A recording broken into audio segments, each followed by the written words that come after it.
Chamorro Language Competition at the University of Guam. Two friends of mine join me right now, Dave Duenas and Raphael Unpingco. They are with the Mount Carmel program in charge of the music and art departments respectively. Gentlemen, half a day. Half a day. Half a day. All right, so tell me what's going on and like how you've been able to pass on your passions for music and art onto your kids and how that's being exhibited today. Well, today we're presenting the kindergarten through second grade choir and the third through fifth grade choir. We've just competed and have gotten gold in both categories. And in directing the music department at Mount Carmel, we try to instill strong music fundamentals. We have a comprehensive music department. We teach music theory, oral skills or ear training, appreciation in history with a very strong emphasis in performance. So we put on three major productions a year. The Christmas concert, the Canta Samarita, which is coming up on March 25th at 6 p.m., and also the Song Fest at the end of the year. In addition to that, we're a faith-based community, so we present liturgical masses once a month or so. Our Archbishop has come and visited us, and we present music in that category too.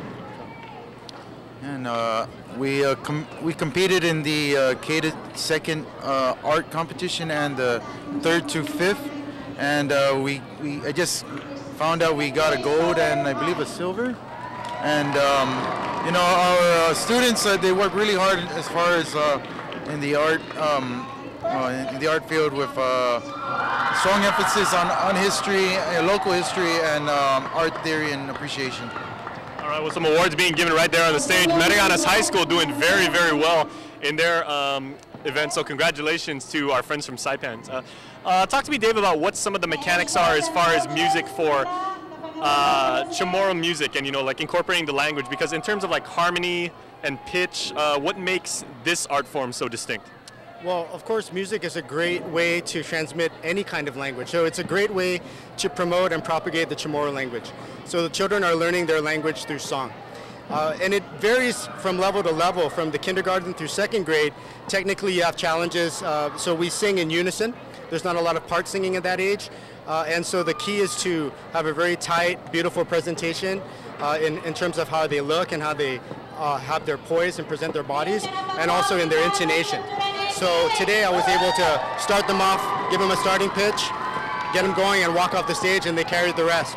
With the third through fifth grade choir, they're a little older and they're able to handle a little bit more technique. So we had some part singing there, two-part harmony, echoing and things like that. And so we think that's really a great way to present their development as time goes by and they continue to study music at Mount Carmel. Now, of course, part of the progressive development of Chamorro music over the years is a little bit of a country influence and everything. So do you talk to your students about that?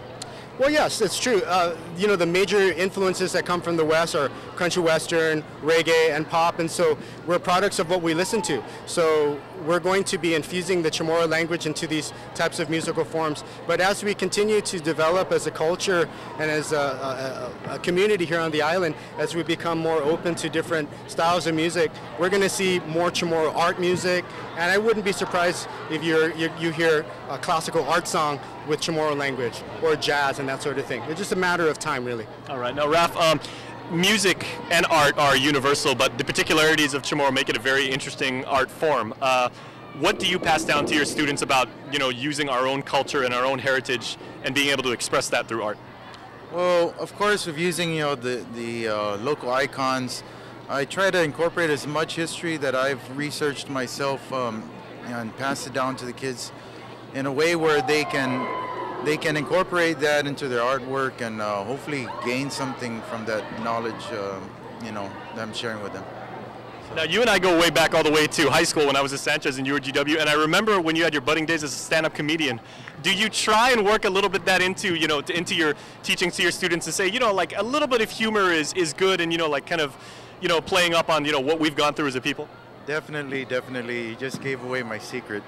But yes, I try to make it as entertaining as possible to them, no matter what the situation is, whether we're out under the beating sun or, in the classroom.